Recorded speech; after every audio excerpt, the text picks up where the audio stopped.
है। नमस्कार। मैं राजीव कुमार। आज मैं गीता का पाठ करने जा रहा हूँ। आज का अध्याय है दूसरा, और इस अध्याय का नाम है गीता का सार। आइए हमारे साथ गीता का पाठ शुरू करते हैं। संजय का वाच उन्होंने बोलते हैं। संजय तत्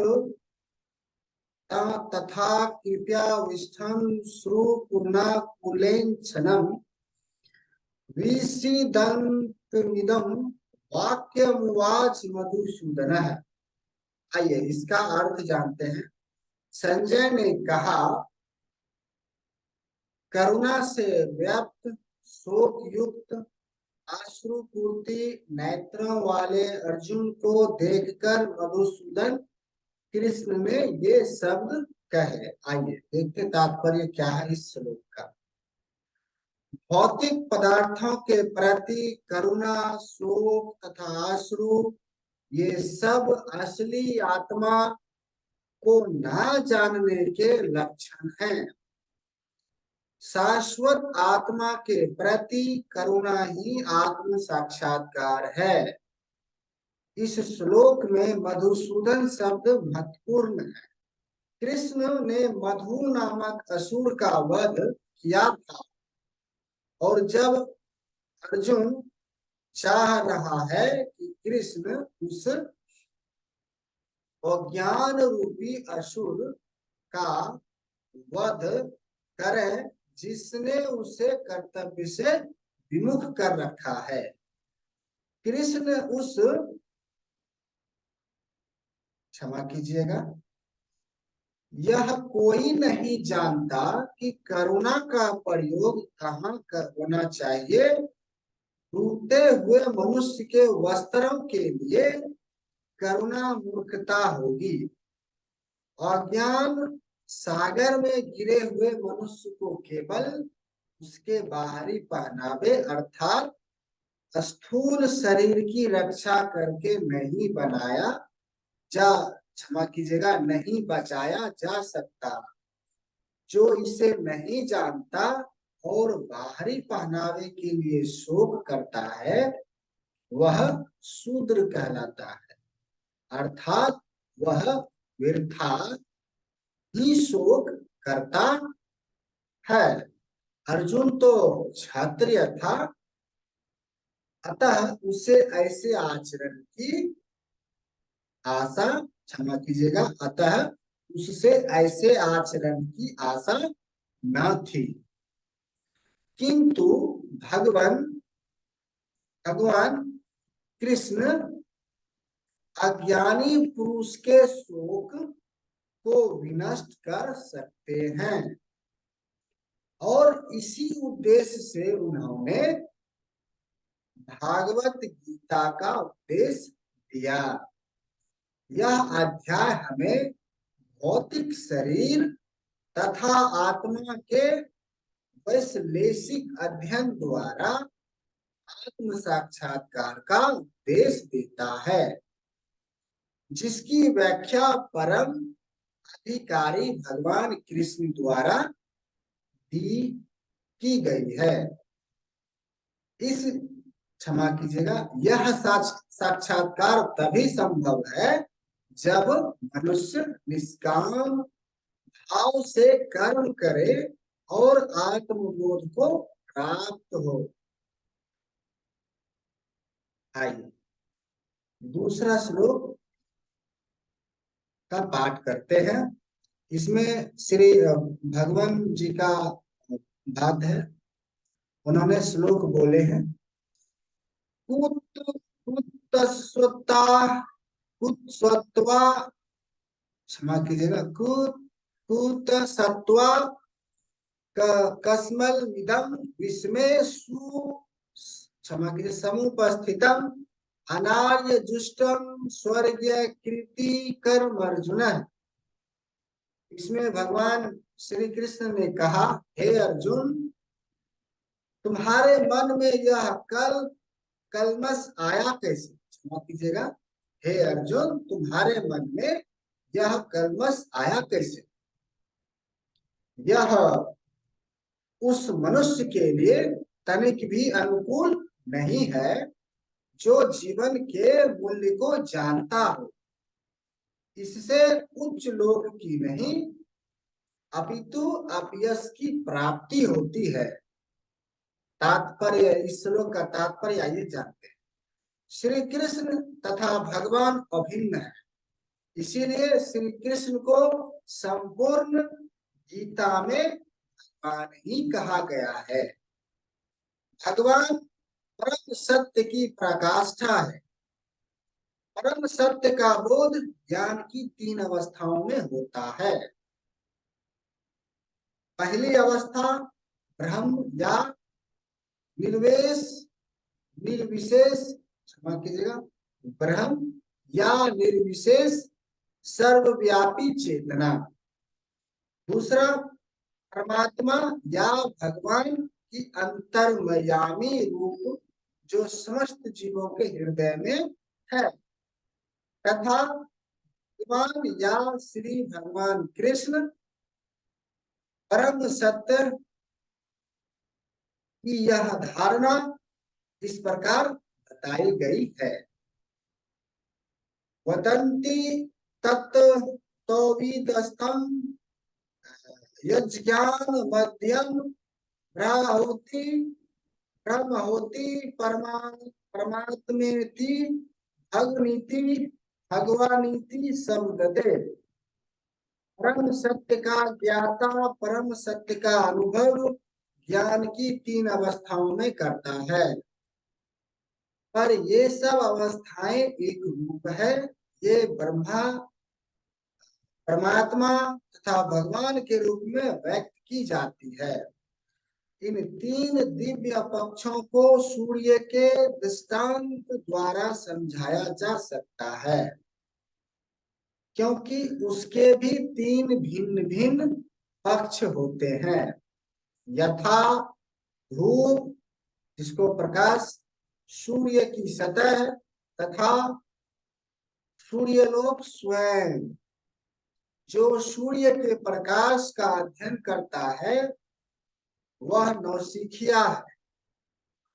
जो सूर्य की सतह को समझता है, वह कुछ आगे बढ़ा, क्षमा कीजिएगा, आगे बढ़ा हुआ होता है। और जो सूर्य लोक में प्रवेश कर सकता है, वह उच्चतम ज्ञानी है। जो नवसिखिया सूर्य प्रकाश, उसकी विश्व व्याप्ति तथा उसकी विशेष प्रकृति के अखंड तेज के ज्ञान से ही तुष्ट हो जाता है, वह उस व्यक्ति के समान है जो परम सत्य के ब्रह्म रूप को ही समझ सकता है। जो व्यक्ति कुछ अधिक जानकार है, वह सूर्य गोले के विषय में जान सकता है, जिसकी तुलना परम सत्य के परमात्मा स्वरूप से की जाती है। जो व्यक्ति सूर्य लोक के अंतर में प्रवेश कर सकता है, उसकी तुलना उससे की जाती है जो परम सत्य के साक्षात रूप की अनुभूति करता है। अतः जिन भक्तों ने परम सत्य के भगवान स्वरूप का साक्षात्कार किया है, वे सर्वोच्च आध्यात्मवादी हैं। यद्यपि परम सत्य के अध्ययन में रत सारे विद्यार्थी एक ही विषय के अध्ययन में लगे हुए हैं। सूर्य का प्रकाश, सूर्य का गोला तथा सूर्यलोक की भीतरी बातें, इन तीनों को एक दूसरे से विलग नहीं किया जा सकता। फिर भी तीनों अवस्थाओं के अध्येता एक ही श्रेणी के नहीं होते। संस्कृत शब्द भगवान की व्याख्या व्यास देव के पिता प्रसर मुनि ने की है। समस्त धन, शक्ति, यश, सौंदर्य, ज्ञान तथा त्याग से युक्त परम पुरुष भगवान कहलाता है। ऐसे अनेक व्यक्ति हैं जो अत्यंत धनी हैं, अत्यंत शक्तिमान हैं, अत्यंत सुंदर हैं और अत्यंत विख्यात विद्वान तथा विरक्त भी हैं, किंतु कोई साधिकार यह नहीं कह सकता कि उसके पास सारा धन, शक्ति आदि है। एकमात्र कृष्ण ही ऐसा दावा कर सकते हैं, क्योंकि वे भगवान हैं। ब्रह्मा, शिव या नारायण सहित कोई भी जीव कृष्ण के समान पूर्व, क्षमा कीजिएगा, पूर्ण ऐश्वर्यवान नहीं है। अतः ब्रह्मा संहिता में स्वयं ब्रह्मा जी का निर्णय है कि श्री कृष्ण स्वयं भगवान है। ना तो उनके कोई, क्षमा कीजिएगा, ना तो कोई उनके तुल्य है, ना उनसे बढ़कर है। वे आदि स्वामी या भगवान हैं, गोविंद के रूप में जाने जाते हैं और समस्त कारणों के परम कारण है। ईश्वर परमा कृष्ण सचिदानंद विग्रह अनादिरादि गोविंद सर्व कारण कारण। ऐसे अनेक पुरुष हैं जो भगवान के गुणों से युक्त हैं, किंतु कृष्ण परम है, क्योंकि उनसे बढ़कर कोई नहीं है। वे परम पुरुष हैं और उनका शरीर सच्चिदानंदमय है। वे आदि भगवान गोविंद हैं और समस्त कारणों के कारण हैं। भागवत में भी भगवान के नाना अवतारों की सूची है, किंतु कृष्ण को आदि भगवान बताया गया है, जिनसे, क्षमा कीजिएगा, जिनसे अनेकों अनेक अवतार तथा ईश्वर विस्तार करते हैं। एते जंस कला पुरुषाः कृष्णस्तु भगवान स्वयं इंद्रारी क्षमा कीजिएगा, इंद्रारी व्याकुलं लोकम मुक्ति युगे युगे। यहाँ पर वर्णित सारे अवतारों की सूची या तो भगवान की असंख्य अंश कलाओं, क्षमा कीजिएगा, अंश कलाओं अथवा पूर्ण कलाओं की है, किंतु कृष्ण तो स्वयं भगवान है।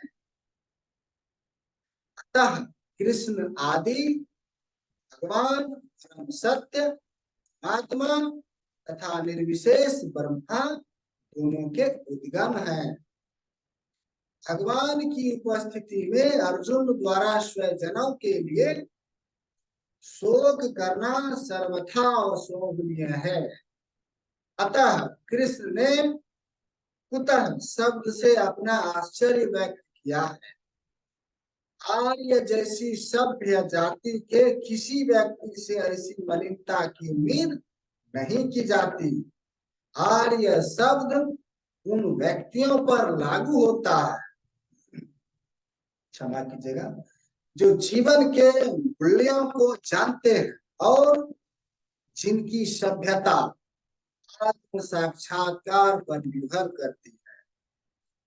देहात्म बुद्धि से प्रेरित मनुष्यों को यह ज्ञान नहीं रहता, जीवन का उद्देश्य परम सत्य विष्णु या भगवान का साक्षात्कार है। वे तो भौतिक जगत के ब्रह्मा स्वरूप से मोहित हो जाते हैं। अतः वे यह नहीं समझ पाते कि मुक्ति क्या है।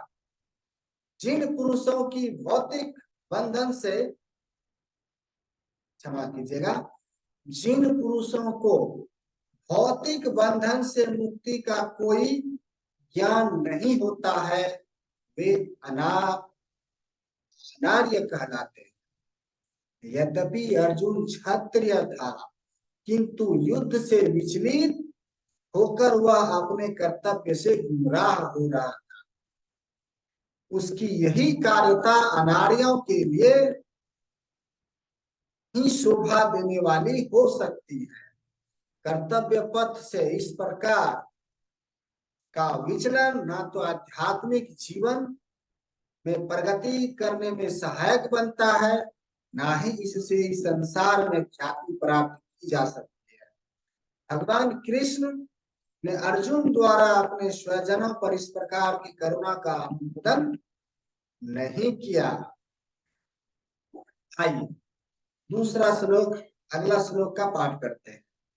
केलकव्यम मास्मागमः पार्थ नेतत्व यकूपते क्षुद्रम हृदय दौर्बल्यम त्याक्तोत्तिष्ठ परंताप। हे पृथा पुत्र, इस हीन नपुंसकता को प्राप्त मत हो, यह तुम्हें शोभा नहीं देती। हे शत्रुओं के दमन करता, हृदय की क्षुद्र दुर्बलता को त्याग कर युद्ध के लिए खड़े हो जाओ। क्षमा कीजिएगा, खड़े हो। आइए इसका तात्पर्य जानते हैं इस श्लोक का। अर्जुन को पृथा पुत्र के रूप में संबोधित किया गया है। पृथा कृष्ण के पिता वासुदेव की बहन, अतः कृष्ण के साथ अर्जुन का रक्त संबंध था। यदि क्षत्रिय पुत्र लड़ने से मना करता है तो वह नाम का क्षत्रिय है, और यदि ब्राह्मण पुत्र और पवित्र कार्य करता है तो वह नाम का ब्राह्मण है। ऐसे क्षत्रिय तथा ब्राह्मण अपने पिता के अयोग्य पुत्र होते हैं। अतः कृष्ण यह नहीं चाहते थे कि अर्जुन अयोग्य क्षत्रिय पुत्र कहलाए।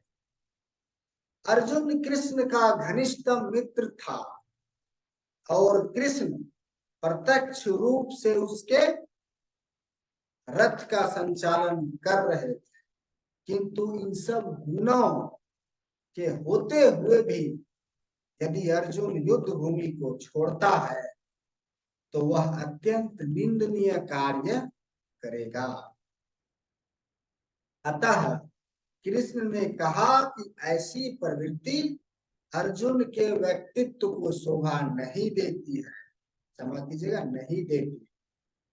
अर्जुन यह तर्क कर सकता था कि वह परम पूज्य भीष्म तथा स्वजनों के प्रति उदार दृष्टिकोण के कारण युद्ध भूमि छोड़ रहा है, किंतु कृष्ण ऐसी उदारता को केवल हृदय दौर्बल्य मानते हैं।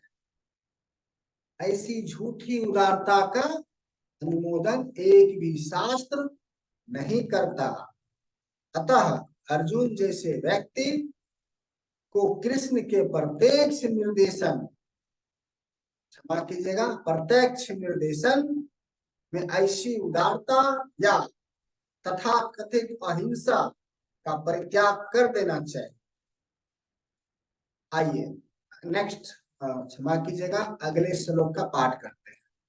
कथम भीष्मः संख्ये द्रोणं च मधुसूदन इषुभिः प्रतियोत्स्यामि पूजा हवन वरिष्ठन। आइए इस श्लोक का अर्थ जानते हैं। अर्जुन ने कहा, हे शत्रु हंता, हे मधुसूदन, मैं युद्ध भूमि में किस तरह भीष्म तथा द्रोण जैसे पूजनीय व्यक्तियों पर उलट कर बाण चलाऊंगा। तात्पर्य आइए समझते हैं इस श्लोक का। भीष्म पितामह तथा द्रोणाचार्य जैसे सामान्य व्यक्ति सदैव पूजनीय है। यदि वे आक्रमण भी करें तो उन पर पलटकर आक्रमण नहीं करना चाहिए। यह सामान्य शिष्टाचार है कि गुरुजनों से वाक्य युद्ध नहीं किया जाए। यहाँ तक कि यदि कभी वे रुक्ष व्यवहार करें तो भी उनके साथ रुक्ष व्यवहार नहीं किया जाए। तो फिर भला अर्जुन उन पर बाण कैसे छोड़ सकता?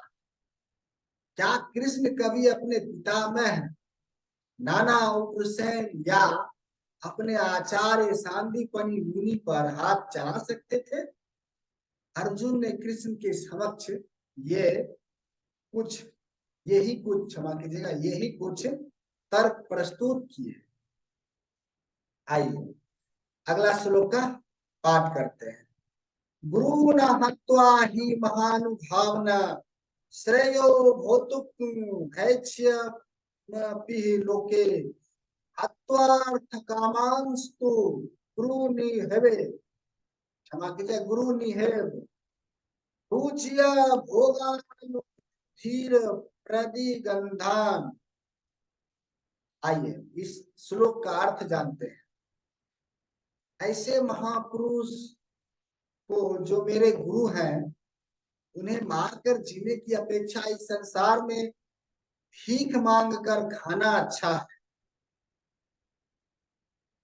क्षमा कीजिएगा भले ही वे सांसारिक लाभ के इच्छुक हों किंतु है तो गुरुजन ही। यदि उनका वध होता है तो हमारे द्वारा भोग्य प्रत्येक वस्तु उनके रक्त से सनी होगी। आइए उनका तात्पर्य जानते हैं श्लोक का। शास्त्रों के अनुसार गुरु जो निंदन कर्म में रत हो और जो विवेक शून्य हो त्याज्य है। दुर्योधन से आर्थिक सहायता लेने के कारण भीष्म तथा द्रोण उसका पक्ष लेने के लिए बाध्य थे।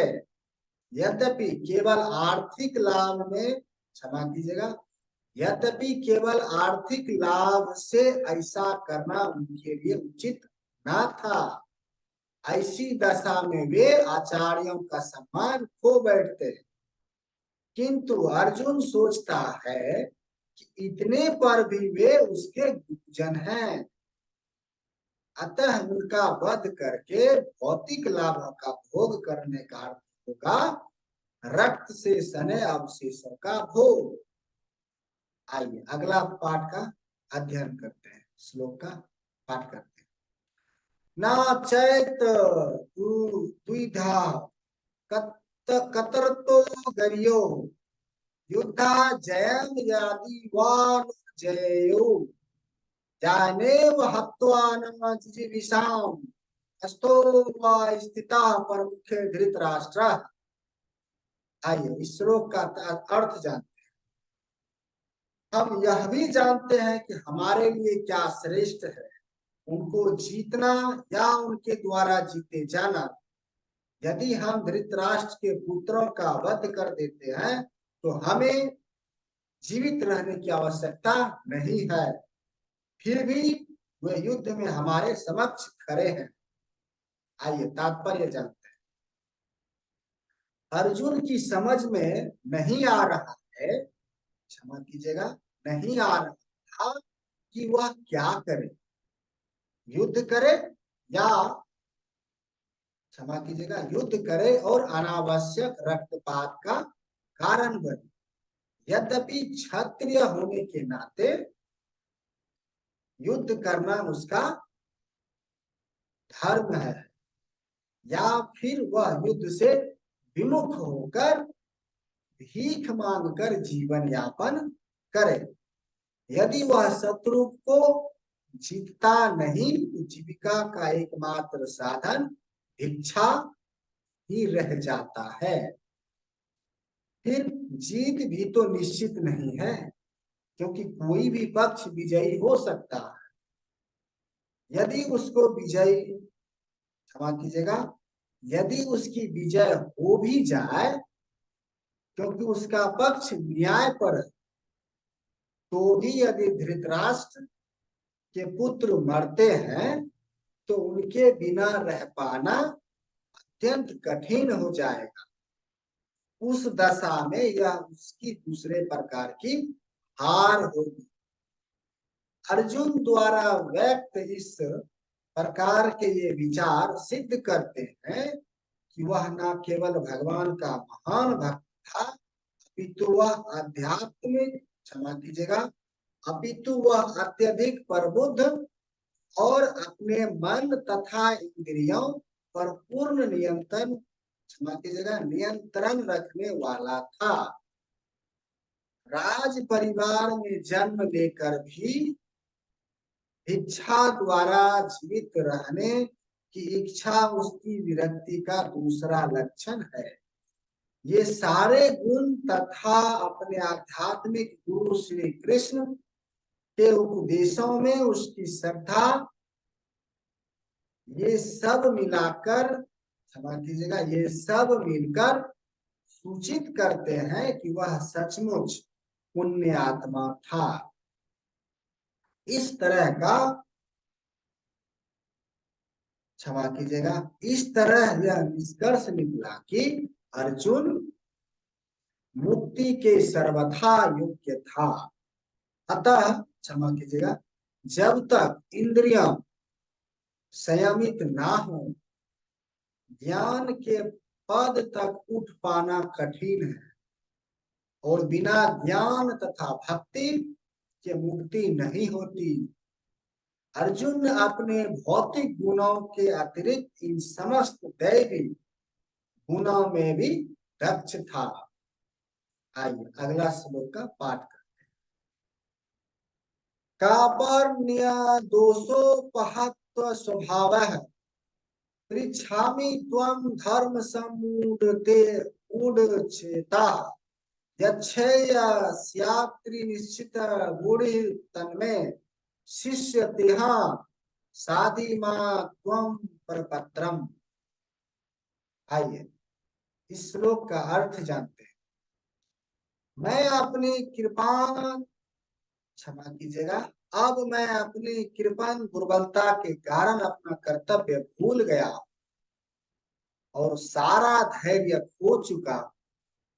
ऐसी अवस्था में आपसे पूछ रहा हूं कि जो मेरे लिए श्रेयस्कर हो उसे निश्चित रूप से बताएं। अब मैं आपका शिष्य हूं और आपका शरणगत हूं, कृपया मुझे उपदेश दें। आइए इस श्लोक का तात्पर्य जानते हैं। यह प्राकृतिक नियम है, भौतिक कार्यकलाप की प्रणाली ही हर एक के लिए चिंता का कारण है।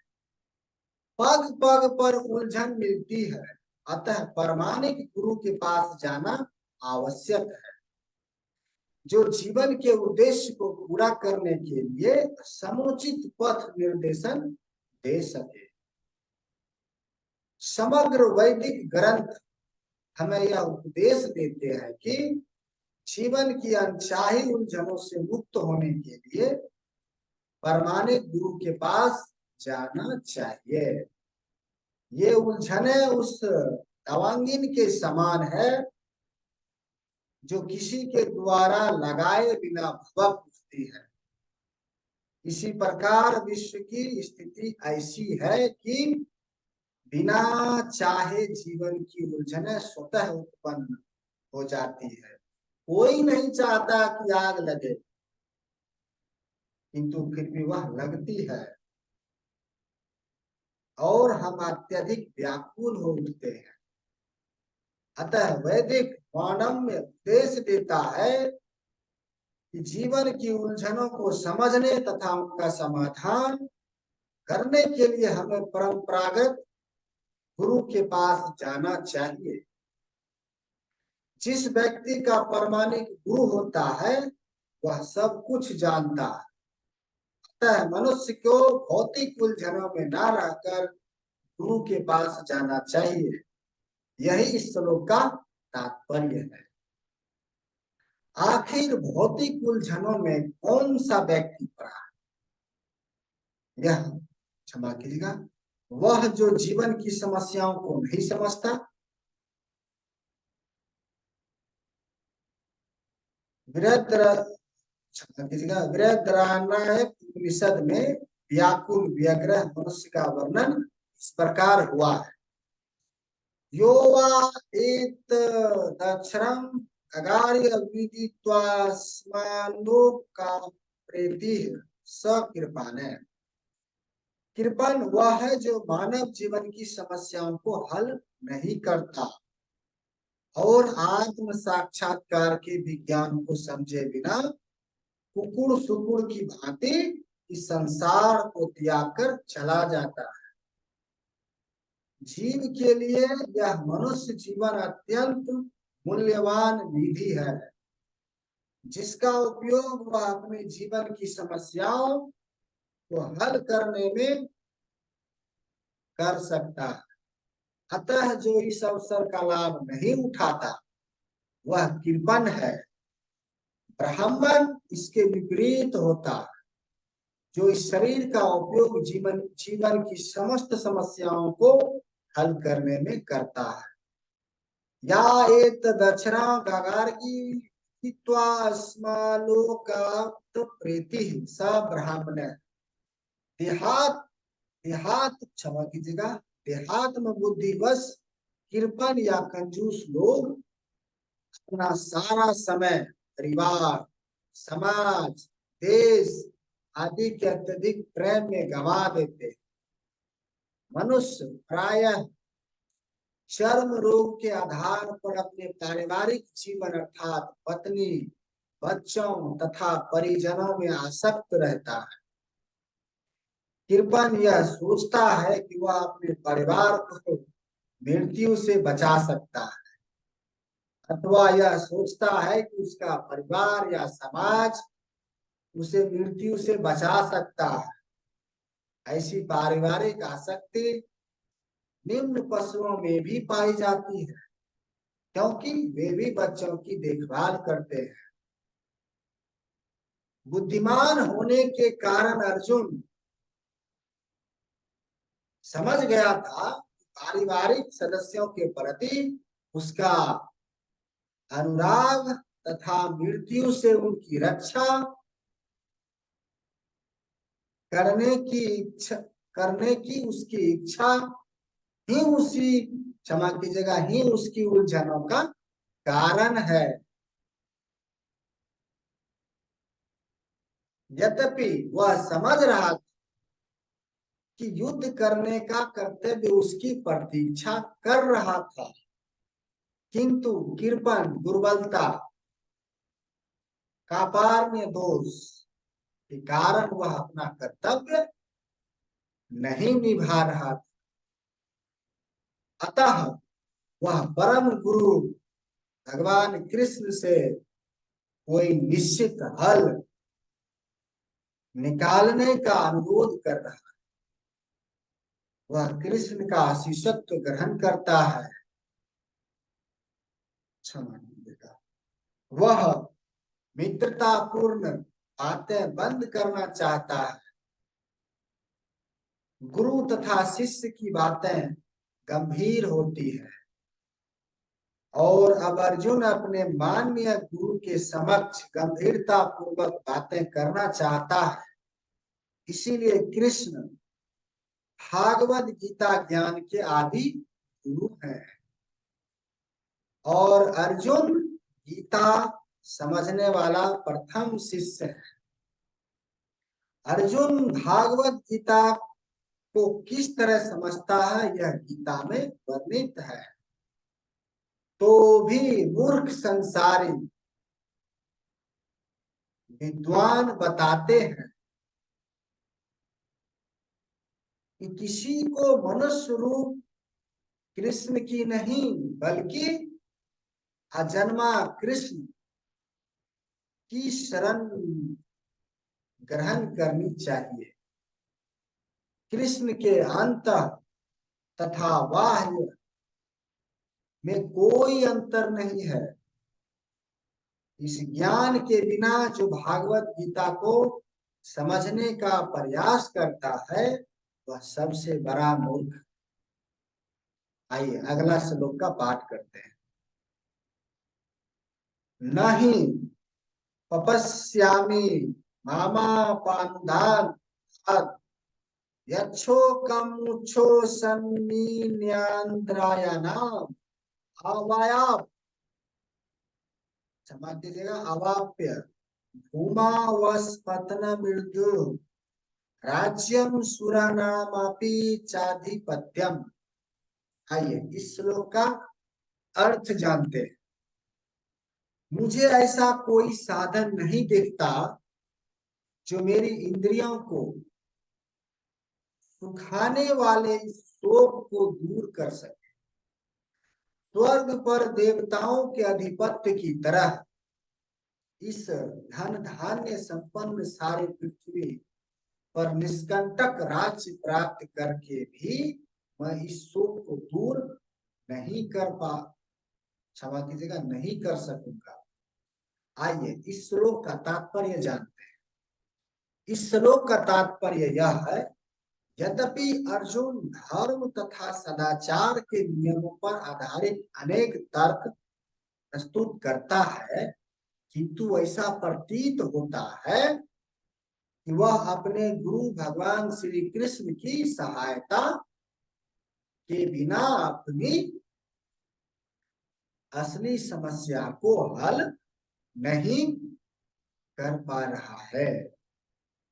वह समझ गया था कि उसका तथाकथित ज्ञान उसकी उन समस्याओं को दूर करने में व्यर्थ है जो उसके सारे अस्तित्व शरीर को सुखाए दे रही थी। उसे इन उलझनों को भगवान कृष्ण जैसे आध्यात्मिक गुरु की सहायता के बिना हल कर पाना असंभव लग रहा था। शैक्षिक ज्ञान, विद्वता, उच्च पद, ये सब जीवन की समस्याओं का हल करने में व्यर्थ है। यदि कोई इसमें सहायता कर सकता है तो वह एकमात्र गुरु है। अतः निष्कर्ष यह निकला कि गुरु जो 100% कृष्ण भावना भवित होता है, वही एकमात्र प्रमाणिक गुरु है और वही जीवन की समस्याओं को हल कर सकता है। भगवान चैतन्य ने कहा है, जो कृष्ण भावनामृत के विज्ञान में दक्ष हो, कृष्ण तत्ववेता हो, चाहे वह किसी जाति का हो, वह वास्तविक गुरु है। आइए एक श्लोक है, उसका पाठ करते हैं। किबा विप्रह किबा न्यासी शूद्र के नए, यही कृष्ण तत्ववेता से गुरु है। आइए इसका अर्थ जानते हैं।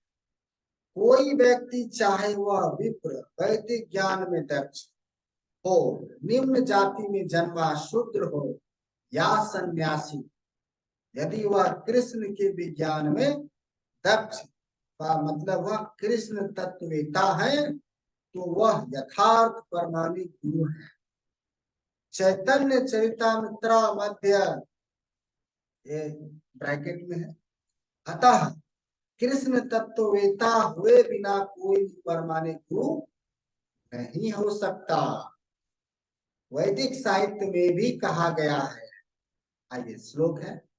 षष्ठ कर्म निपुणो विप्रो मंत्र तंत्र विशारदः अवैष्णवो गुरुणां स्याद वैष्णव स्वच्छो गुरु। आइए इस श्लोक का अर्थ जानते हैं। विद्वान ब्राह्मण भले ही वह संपूर्ण वैदिक ज्ञान में पारंगत क्यों न हो, यदि वह वैष्णव नहीं है या कृष्ण भावनामृत में दक्ष नहीं है, तो गुरु बनने का पात्र नहीं है। किंतु शूद्र यदि वह वैष्णव या कृष्ण भक्त है तो गुरु बन सकता है, ये पद्म पुराण कहता है। आइए इसका तात्पर्य जानते हैं। संसार की समस्याओं जन्म जरा तथा, क्षमा कीजिएगा, जन्म जरा व्याधि तथा मृत्यु की निवृत्ति धन संचय तथा आर्थिक विकास से संभव नहीं है। विश्व के विभिन्न भागों में ऐसे राज्य हैं जो जीवन की सारी सुविधाओं से तथा संपत्ति एवं आर्थिक विकास से पूरित है, किंतु फिर भी उनके फिर भी उनके सांसारिक जीवन की समस्याएं ज्यों का त्यों बनी हुई है। ये विभिन्न संसाधनों से शांति खोजते हैं, किंतु वास्तविक सुख उन्हें तभी मिल पाता है जब वे कृष्ण भावनामृत से युक्त कृष्ण के परमाणिक प्रतिनिधि के माध्यम से कृष्ण अथवा क्षमा कीजिएगा, कृष्ण तत्व पूरक भागवत गीता तथा श्रीमद् भागवत के परामर्श को ग्रहण करते हैं।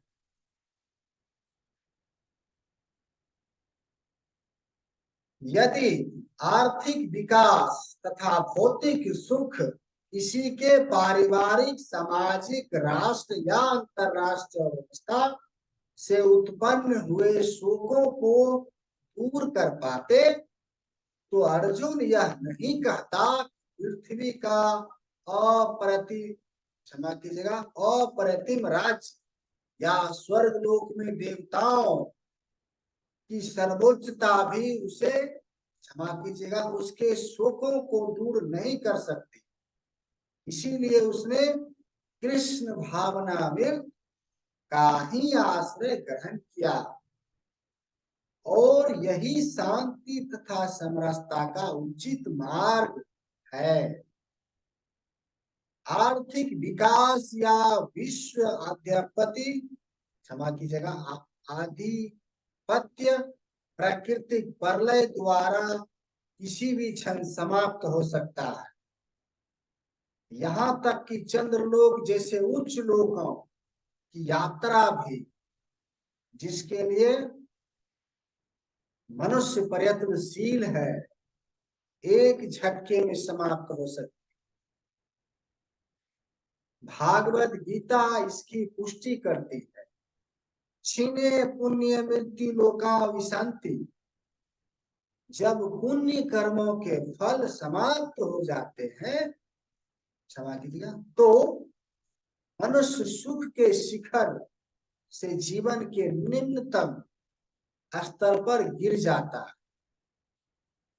इस तरह से विश्व के अनेक राजनीतिज्ञों का पतन हुआ है। ऐसा अधपतन शोक का कारण बनता है।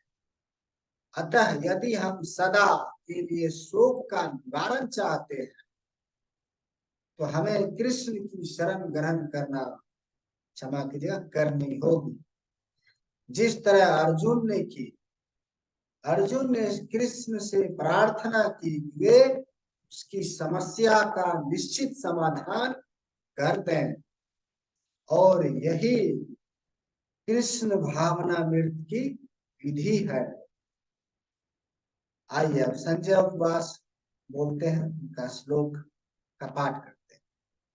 एव मुक्तवा हर्षिकेशम गुडाकेशः परं तापः नायोतस्य इति गोविंद मुक्ता तुष्णीं अभूः। आइए इस श्लोक का अर्थ जानते हैं। संजय ने कहा, इस प्रकार कहने के बाद शत्रुओं का दमन करने वाला अर्जुन कृष्ण से बोला, हे गोविंद, मैं युद्ध नहीं करूंगा, और चुप हो गया। इसका तात्पर्य हुआ, इसका तात्पर्य आइए समझते हैं। धृतराष्ट्र को यह जानकर परम प्रसन्नता हुई कि अर्जुन युद्ध न करके युद्ध भूमि छोड़कर भिक्षाटन करने जा रहा है, किंतु संजय ने उसे पुनः क्षमा कीजिएगा, यह कर निराश कर दिया कि अर्जुन ने अपने शत्रु को मारने में समक्ष है। परंतप यद्यपि कुछ समय के लिए अर्जुन अपने पारिवारिक स्नेह के प्रति मिथ्या सुख से अभिभूत था, किंतु उसने शिष्य रूप में अपने गुरु श्री कृष्ण की शरण ग्रहण कर ली। इससे सूचित होता है कि शीघ्र ही वह इस शोक से निवृत्त हो जाएगा और आत्म साक्षात्कार या कृष्ण भावनामृत के पूर्ण ज्ञान से प्रकाशित होकर पुनः युद्ध करेगा। इस तरह धृतराष्ट्र का हर्ष भंग हो जाएगा। आइए अगला श्लोक का पाठ करते हैं। तमुवाच ऋषिकेशां प्रसन्न त्रिवाह भारत सैन्योरु भयों मध्ये विषीदन्तमिदं वचः। आइए इस श्लोक का अर्थ जानते हैं। हे भारतवंशी धृतराष्ट्र, क्षमा कीजिएगा, हे भरतवंशी धृतराष्ट्र, उस समय दोनों सेनाओं के मध्य शोक मग्न अर्जुन से कृष्ण ने मानो हंसते हुए ये शब्द कहे।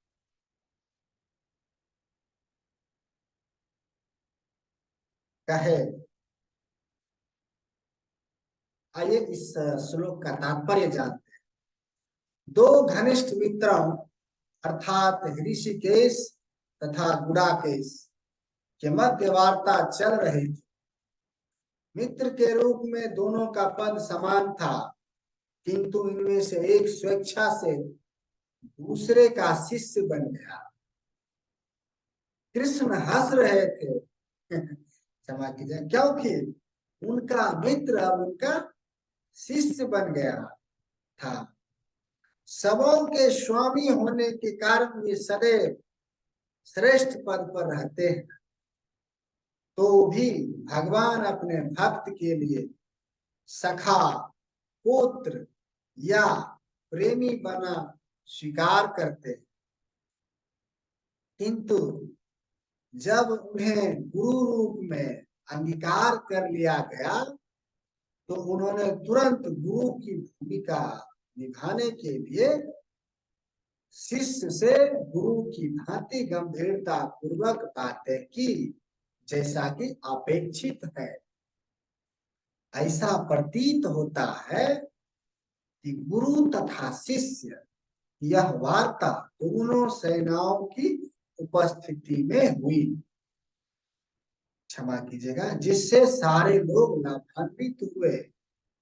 अतः भागवत गीता का संवाद किसी एक व्यक्ति, समाज या जाति के लिए नहीं, अपितु सबों के लिए है और उसे सुनने के लिए शत्रु या मित्र समान रूप से अधिकारी है।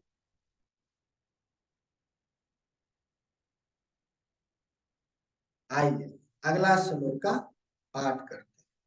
अब यहाँ पे भगवान श्री कृष्ण का भगवान वाच शुरू करते हैं। अशोच्यान्नवशोचस्तम प्रज्ञावादश्च हासेस गतासूनं गतासुचं नानु शोचन्ति पंडिता। आइए इस श्लोक का अर्थ जानते हैं। श्री भगवान ने कहा, तुम पंडितपूर्ण वचन कहते हुए उनके लिए शोक कर रहे हो जो शोक करने योग्य नहीं है। जो विद्वान होते हैं वे ना तो जीवित के लिए ना ही मृत के लिए शोक करते हैं। तात्पर्य ये जानते हैं। भगवान ने तत्काल गुरु का पद संभाला और अपने शिष्य को प्रत्यक्ष मूर्ख कहकर डांटा। उन्होंने कहा, तुम विद्वान की तरह बातें करते हो क्षमा कीजिएगा, किंतु तुम यह नहीं जानते कि विद्वान, क्षमा कीजिएगा, तुम यह नहीं जानते कि जो विद्वान होता है अर्थात जो यह जानता है कि शरीर तथा आत्मा क्या है, वह किसी भी अवस्था में शरीर के लिए, चाहे वह जीवित हो या मृत, शोक नहीं करता। अगले अध्याय से यह स्पष्ट हो जाएगा कि ज्ञान का अर्थ पदार्थ तथा आत्मा एवं इन दोनों के नियमों को जानना है। अर्जुन का तर्क था कि राजनीति या समाज नीति की अपेक्षा धर्म को अधिक महत्व मिलना चाहिए, किंतु उसे यह ज्ञात न था कि पदार्थ, आत्मा तथा परमेश्वर का ज्ञान धार्मिक सूत्रों से भी अधिक महत्वपूर्ण है। और चूंकि उसमें इस ज्ञान का अभाव था, अतः उसे विद्वान नहीं बनना चाहिए। और चूंकि वह अत्यधिक विद्वान नहीं था, इसीलिए वह शोक के सर्वथा अयोग्य वस्तु के लिए शोक कर रहा था। यह शरीर जन्मजात है और आज या कल इसका विनाश निश्चित है। अतः शरीर उतना महत्वपूर्ण नहीं है जितना कि आत्मा है। जो इस तथ्य को जानता है वही असली विद्वान है और उसके लिए शोक का कोई कारण नहीं हो सकता। आइए अगला श्लोक का पाठ करते हैं। ना त्वेवहं जातु नासं न त्वं नेन जनाधिपा न चैव न भविष्यामि सर्वे वयमतः ब्रह्म। आइए इस श्लोक का अर्थ जानते हैं। ऐसा कभी नहीं हुआ कि मैं ना रहा हूं या तुम ना रहे हो, अथवा ये समस्त राजा ना रहे, और ना ऐसा है कि भविष्य में हम लोग नहीं रहेंगे। आइए इसका तात्पर्य जानते हैं। वेदों में, कठोपनिषद में तथा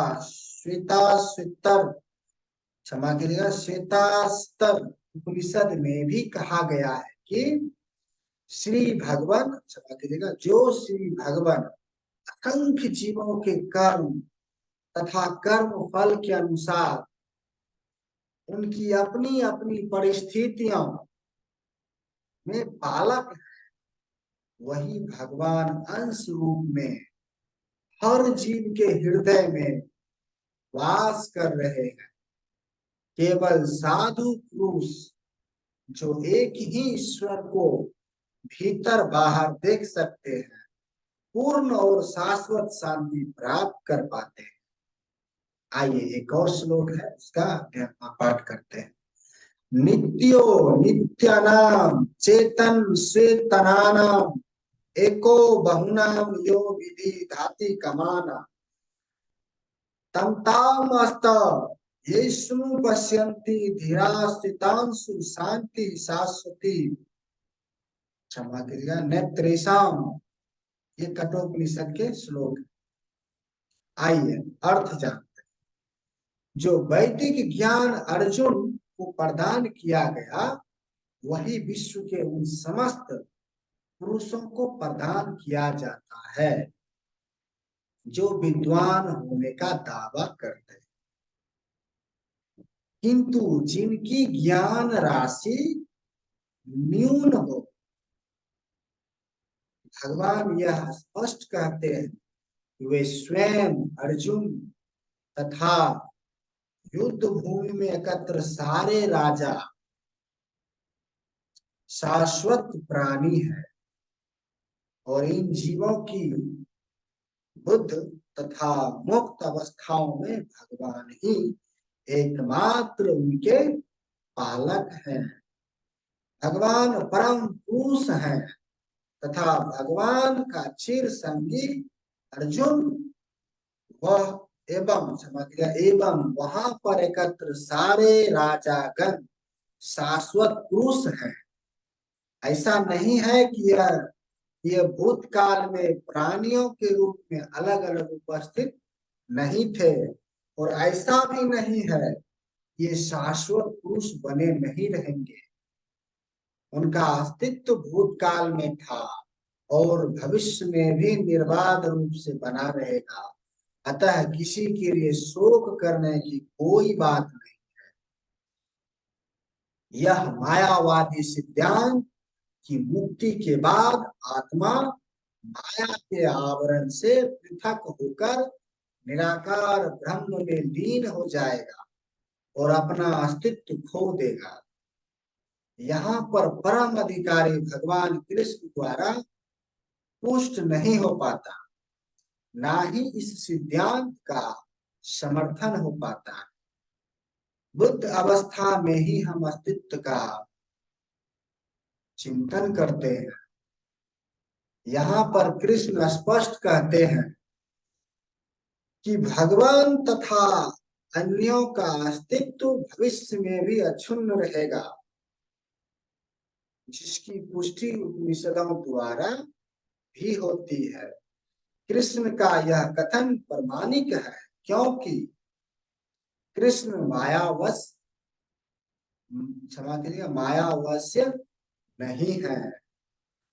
यदि अस्तित्व तथ्य ना होता तो फिर कृष्ण इतना बल क्यों देते, और वह भी भविष्य के।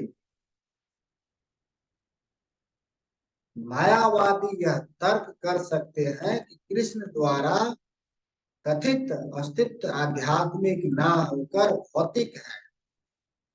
यदि हम इस तर्क को कि अस्तित्व भौतिक होता है स्वीकार कर भी लें, तो फिर कोई कृष्ण के अस्तित्व को इस प्रकार पहचाने।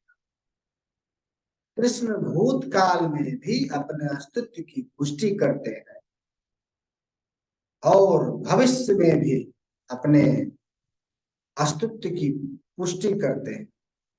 उन्होंने अपने अस्तित्व की पुष्टि कई प्रकार से की और निराकार ब्रह्म उनके अधीन घोषित किया जा चुका है। कृष्ण सदा सर्वदा अपना अस्तित्व बनाए रहे, क्षमा कीजिएगा, बनाए रहें। यदि उन्हें सामान्य चेतना वाले सामान्य व्यक्ति के रूप में माना जाता है, तो प्रामाणिक शास्त्र के रूप में कि भागवत गीता की कोई महत्ता नहीं होगी। एक सामान्य व्यक्ति मनुष्यों के 4 अवगुणों के कारण श्रवण करने योग्य शिक्षा देने में असमर्थ रहता है। गीता ऐसे साहित्य से ऊपर है।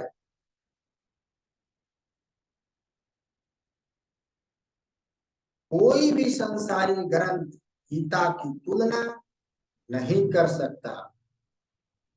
श्री कृष्ण को सामान्य व्यक्ति मान लेने पर गीता की सारी महत्ता जाती रहती है। मायावादियों का तर्क है कि इस श्लोक में वर्णित द्वैत लौकिक है और शरीर के लिए प्रयुक्त हुआ है, किंतु इससे पहले वाले श्लोक में ऐसी देहात्म बुद्धि की निंदा की गई। एक बार जीवों की देहात्म बुद्धि की निंदा करने के बाद यह कैसे संभव है कि कृष्ण पुनः शरीर पर उसी वक्तव्य को दोहराते। अतः यह अस्तित्व आध्यात्मिक आधार पर स्थापित है और इसकी पुष्टि रामानुज, क्षमा कीजिएगा, रामानुजाचार्य तथा अन्य आचार्यों ने भी की है। गीता में कई स्थलों पर इसका उल्लेख है कि यह आध्यात्मिक अस्तित्व केवल भागवतों तकों द्वारा यह है जो लोग भगवान कृष्ण का विरोध करते हैं उनकी इस महान साहित्य तक पहुंच नहीं पाती। और भक्तों द्वारा गीता के उपदेशों को समझने का प्रयास मधुमक्खी द्वारा मधु पात्र चाटने के सतांश है। पात्र को खोले बिना मधु को नहीं चखा जा सकता। इसी प्रकार भागवत गीता के रहस्यवाद को केवल भक्त ही समझ सकते हैं, अन्य कोई नहीं। जैसा कि इसके चतुर्थ अध्याय में कहा गया है, ना ही गीता का स्पर्श ऐसे लोग कर पाते हैं जो भगवान के अस्तित्व का ही विरोध करते हैं। अतः मायावादियों द्वारा गीता की व्याख्या मानो समग्र सत्य का सरासर भ्रामक निरूपण है। भगवान चैतन्य ने मायावादियों द्वारा की गई गीता की व्याख्याओं को पढ़ने का निषेध किया है और चेतावनी दी है कि जो कोई ऐसे मायावादी दर्शन को ग्रहण करता है वह गीता के वास्तविक रहस्य को समझ पाने में असमर्थ रहता है। यदि अस्तित्व का अभिप्राय अनुभव गम्य ब्रह्मांड से है तो भगवान द्वारा उपदेश देने की कोई आवश्यकता नहीं थी। आत्मा तथा परमात्मा का द्वैत शाश्वत तथ्य है और इसकी पुष्टि वेदों द्वारा होती है, जैसा कि ऊपर कहा जा चुका। आइए अगला श्लोक का पाठ करते हैं। देहिनोऽस्मन्यथा देहे कौमारं यौवनं जरा तथा देहांतर प्राप्ति धीरस्त्रम नामृत। आइए इसका इस श्लोक का अर्थ जानते हैं। जिस प्रकार शरीरधारी आत्मा इस वर्तमान शरीर में बाल्य अवस्था से तरुण अवस्था में और फिर वृद्धावस्था में निरंतर अग्रसर होता है, क्षमा कीजिएगा, होता रहता है, उसी प्रकार मृत्यु होने पर आत्मा, क्षमा कीजिएगा, दूसरे शरीर में चला जाता है। धीर व्यक्ति ऐसे परिवर्तन से मोह को प्राप्त नहीं होता। आइए इस श्लोक का तात्पर्य जानते हैं। प्रत्येक व्यक्ति एक विशिष्ट आत्मा है और वह प्रति क्षण अपना शरीर बदलता रहता है, कभी बालक के रूप में, कभी युवा तथा कभी वृद्ध पुरुष के रूप में, तो भी वह आत्मा वही रहता है, उसमें कोई परिवर्तन नहीं होता। यह विष्टि आत्मा मृत्यु होने पर अंतो गत्वा एक शरीर बदलकर दूसरे शरीर में देहांतर कर जाता है और चूंकि अगले जन्म में इसको शरीर मिलना अवश्य भावी है, चाहे वह शरीर आध्यात्मिक हो या भौतिक। अतः अर्जुन के लिए ना तो भीष्म ना ही द्रोण के लिए शोक करने का कोई कारण था, अपितु उसे प्रसन्न होना चाहिए था कि वे अपने पुराने शरीर को बदलकर नए शरीर ग्रहण करेंगे और इस तरह वे नई शक्ति प्राप्त करेंगे। ऐसे शरीर परिवर्तन से जीवन में किए कर्म के अनुसार नाना प्रकार के सुखोपभोग या कष्टों का लेखा हो जाता है। चूंकि भीष्म और द्रोण साधु पुरुष थे, इसीलिए अगले जन्म में उन्हें आध्यात्मिक शरीर प्राप्त होंगे, नहीं तो कम से कम उन्हें स्वर्ग में भोग करने के अनुरूप शरीर तो प्राप्त होंगे ही। अतः दोनों की दोनों ही दशाओं में शोक का कोई कारण नहीं था। जिस मनुष्य को व्यष्ट आत्मा, आत्मा तथा भौतिक और आध्यात्मिक प्रकृति का पूर्ण ज्ञान होता है, वह धीर कहलाता है। ऐसा मनुष्य कभी भी शरीर परिवर्तन द्वारा ठगा नहीं जाता। आत्मा एकात्मावाद का मायावादी सिद्धांत मान्य नहीं हो सकता, क्योंकि आत्मा के इस प्रकार विखंडन से परमेश्वर विखंडनीय या परिवर्तनशील हो जाएगा। जो परमात्मा के अपरिवर्तनीय होने के सिद्धांत के विरुद्ध होगा।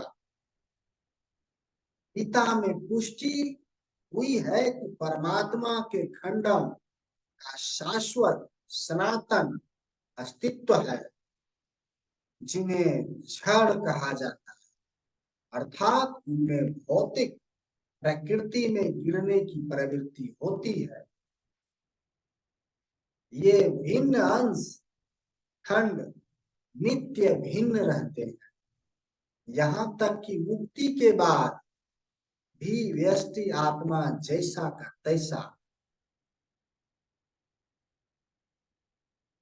भिन्न अंश बना रहता है, किंतु एक बार मुक्त होने पर वह श्री भगवान के साथ सच्चिदानंद रूप में रहता है। परमात्मा पर प्रतिबिंबवाद का सिद्धांत व्यावहत किया जा सकता है, जो प्रत्येक शरीर में विद्यमान रहता है। वह व्यष्ट जीव से भिन्न होता है। जब प्रकाश का प्रतिबिंब जल में पड़ता है, तो प्रतिबिंब में सूर्य, चंद्र तथा तारे सभी कुछ रहते हैं। तारों की तुलना जीवों से तथा सूर्य या चंद्रमा की परमेश्वर से की जा सकती है। विष्टि अंश आत्मा को अर्जुन के रूप में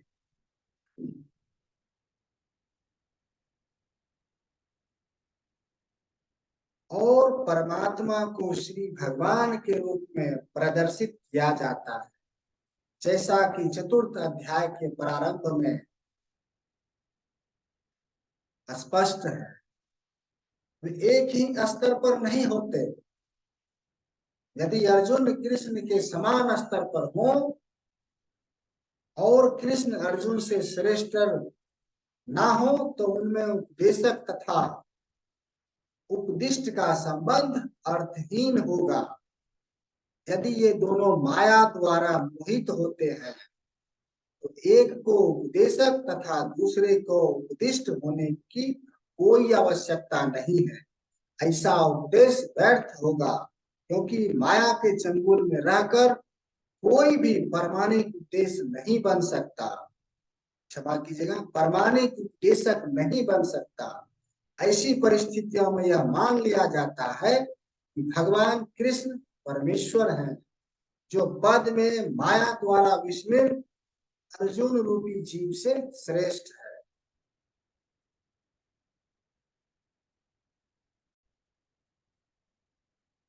आइए अगला पाठ का अध्ययन करते हैं, श्लोक का पाठ करते हैं। मात्रा स्पर्शतु कौन्तेय शीतोष्ण सुखद खदा अगमापायानोस विद्यानस्तात स्थितिश्छवस भारत। आइए इस श्लोक का अर्थ जानते हैं। हे कुंती पुत्र, सुख तथा दुख का क्षणिक उदय तथा काल क्रम में उनका अंतर्धान होना सर्दी तथा गर्मी की वस्तुओं की ऋतुओं के आ जाने के समान है। हे भरतवंशी, वे इंद्रिय बोध से उत्पन्न होते हैं और मनुष्य को चाहिए कि अविचल भाव से उनको सहन करना सीखे। आइए इस श्लोक का तात्पर्य जानते हैं।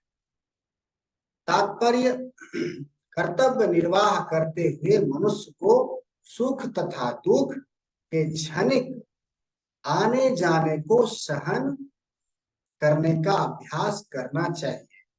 वैदिक आदेशानुसार मनुष्य को माघ, जनवरी, फरवरी के मास में भी प्रातःकाल स्नान करना चाहिए।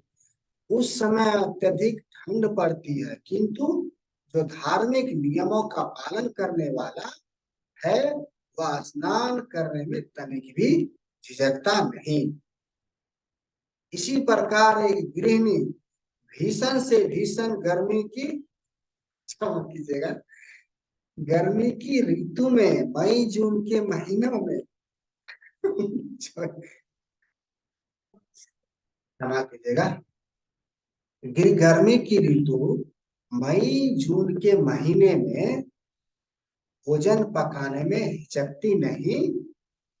जलवायु संबंधी असुविधाएं होते हुए भी मनुष्य को अपना कर्तव्य निभाना होता है। इसी प्रकार युद्ध करना क्षत्रिय का धर्म है। अतः उससे अपने किसी मित्र या परिजनों, क्षमा कीजिएगा, परिजन से भी युद्ध करना पड़े तो उसे अपने धर्म से विचलित नहीं होना चाहिए। मनुष्य को ज्ञान प्राप्त करने के लिए धर्म के विधि विधान का पालन, क्षमा कीजिएगा, धर्म के विधि विधान पालन करने होते हैं, क्योंकि ज्ञान तथा भक्ति से ही मनुष्य अपने आप को माया के बंधन से छुड़ा सकता है। अर्जुन को जिन दो नामों से संबोधित किया गया है वे भी महत्वपूर्ण है।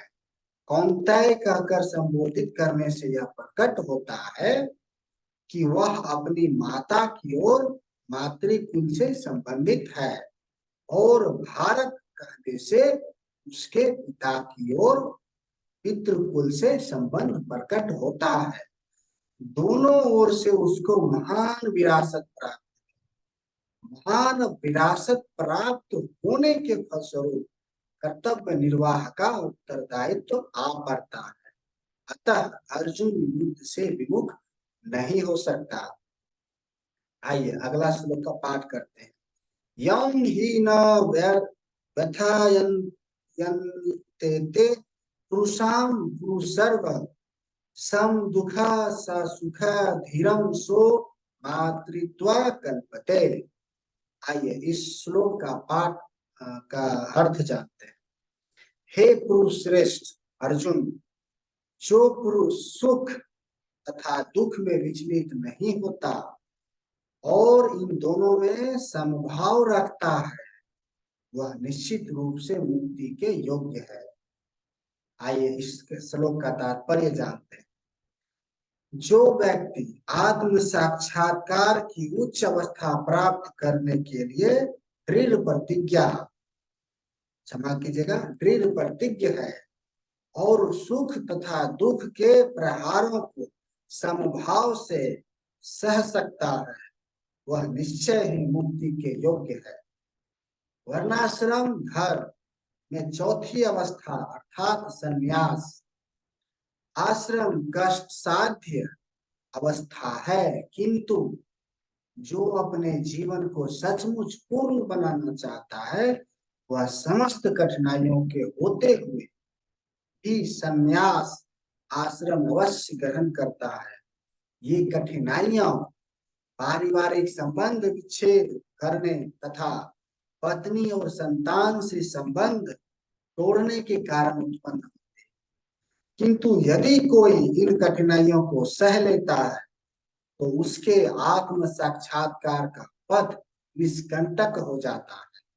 अतः अर्जुन को क्षत्रिय धर्म निर्वाह में दृढ़ रहने के लिए कहा जा रहा है, भले ही वह स्वजनों या अन्य प्रिय व्यक्तियों के साथ युद्ध करना कितना ही दुष्कर क्यों न हो।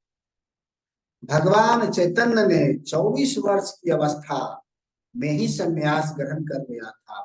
यद्यपि उन पर आश्रित उनकी तरुण पत्नी तथा वृद्ध मां की देखभाल करने वाला अन्य कोई न था, तो भी उच्च आदर्श के लिए उन्होंने संन्यास ग्रहण किया और अपने कर्तव्य पालन में स्थिर बने रहे। भाव बंधन से मुक्त पाने, क्षमा कीजिएगा, भाव बंधन से मुक्ति पाने का यही एकमात्र उपाय है। आइए अगला पाठ का अध्ययन, श्लोक का पाठ करते हैं। नास्तो विधेत भावो न भावो विधेत सतः उभयरोपि दुष्टुम न तुम स्वत्वन्यस्तो त्वदर्शी भी। आइए इस श्लोक का अर्थ जानते हैं।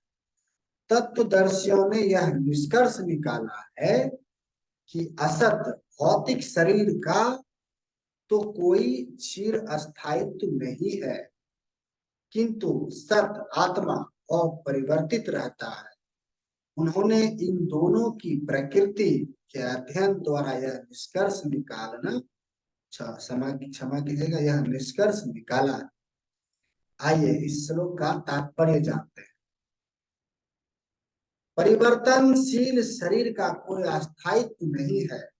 आधुनिक चिकित्सा विज्ञान ने भी यह स्वीकार किया है कि विभिन्न कोशिकाओं को, क्षमा कीजिएगा, विभिन्न कोशिकाओं की क्रिया प्रतिक्रिया द्वारा शरीर प्रतिक्षण बदलते रहता है। इस तरह शरीर में वृद्धि तथा वृद्धावस्था आती है। क्षमा कीजिए, इस तरह शरीर में वृद्धि तथा वृद्धावस्था आती रहती है, किंतु शरीर तथा मन में निरंतर परिवर्तन होने पर भी आत्मा स्थायी रहता है। यही पदार्थ तथा आत्मा का, क्षमा कीजिएगा, आत्मा का अंतर है। स्वभावतः शरीर नित्य परिवर्तनशील है और आत्मा शाश्वत है।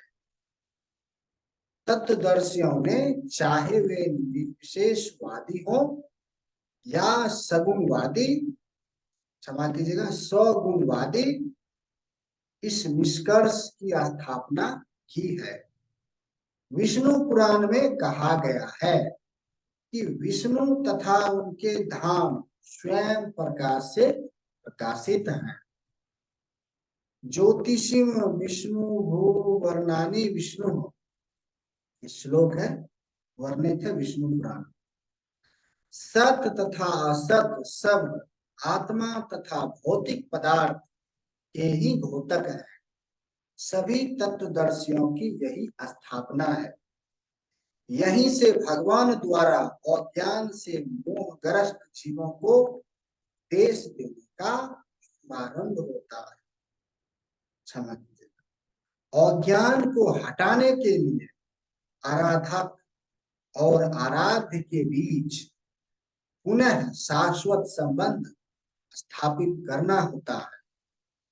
फिर अंश रूप जीवों तथा श्री भगवान के अंतर को समझना होता है। कोई भी व्यक्ति आत्मा के अध्ययन द्वारा परमेश्वर के स्वभाव को समझ सकता है। आत्मा तथा परमात्मा का अंतर अंश तथा पूर्ण के अंतर के रूप में है। वेदांत सूत्र तथा श्रीमद् भागवत में परमेश्वर को समस्त उद्भवों यानी प्रकाश का मूल माना गया है। ऐसे उद्भवों का अनुभव परा तथा अपरा प्राकृतिक कर्मों द्वारा किया जाता है। जीव का संबंध परा प्रकृति से है, जैसा कि 7वें अध्याय से स्पष्ट होगा। यद्यपि शक्ति तथा शक्तिमान में कोई अंतर नहीं है, किंतु शक्तिमान को परम माना जाता है और शक्ति या प्रकृति को गौण। अतः सारे जीव उसी तरह परमेश्वर के सदैव अधीन रहते हैं, जिस तरह सेवक स्वामी के या शिष्य गुरु के अधीन रहता है। अज्ञान अवस्था में ऐसे स्पष्ट ज्ञान को समझ पाना असंभव है। अतः ऐसे अज्ञान को दूर करने के लिए सदा सर्वदा के लिए जीवों को प्रबुद्ध करने हेतु भगवान भगवत गीता का उपदेश देते हैं। अब जो है आगे के श्लोक का पाठ हम अगले दिन करेंगे। यहीं पे जो है आज का श्लोक पाठ का समापन करते हैं और हम सब क्षमा मांगते हैं प्रभु से, अगर कुछ पढ़ने में या सुनने में त्रुटि हो गई हो तो हमें क्षमा कर। जय श्री कृष्ण।